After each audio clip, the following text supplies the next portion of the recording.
حضرت عبداللہ بن عمر رضی اللہ تعالی عنہ افطار کے وقت یہ دعا مانگا کرتے تھے، اور یہ افطار کی دعا ہے، اللہم انی اسألک برحمتک التی وسعت کل شیء ان تغفر لی۔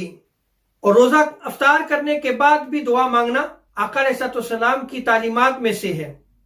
حضور تاجدار کائنات علیہ السلام نے حضرت مولا علی المرتضیٰ کرم اللہ کریم سے فرمایا، اے علی، جب تم رمضان المبارک روزے سے ہو تو افطار کرنے کے بعد تم یہ دعا مانگو، اللہم انی لک صمت وعلیک توکلت وعلی رزقک افطرت۔ اگر آپ اس حدیث مبارکہ پہ غور کریں تو اس حدیث مبارکہ میں بھی یہ الفاظ اور آقا علیہ السلام نے جو حضرت مولا علی سے فرمایا کہ افطار کرنے کے بعد یہ دعا مانگو، تو یہ افطار کے بعد کی دعا ہے۔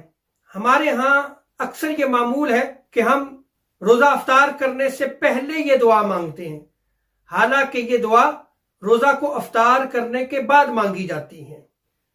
اس لیے ہمیں رمضان المبارک میں چاہیے کہ ہم اپنی اولاد کو بھی یہ سکھائیں کہ رمضان المبارک میں روزہ افطار کرنے سے پہلے بھی دعا مانگیں اور روزہ افطار کرنے کے بعد بھی دعا مانگیں۔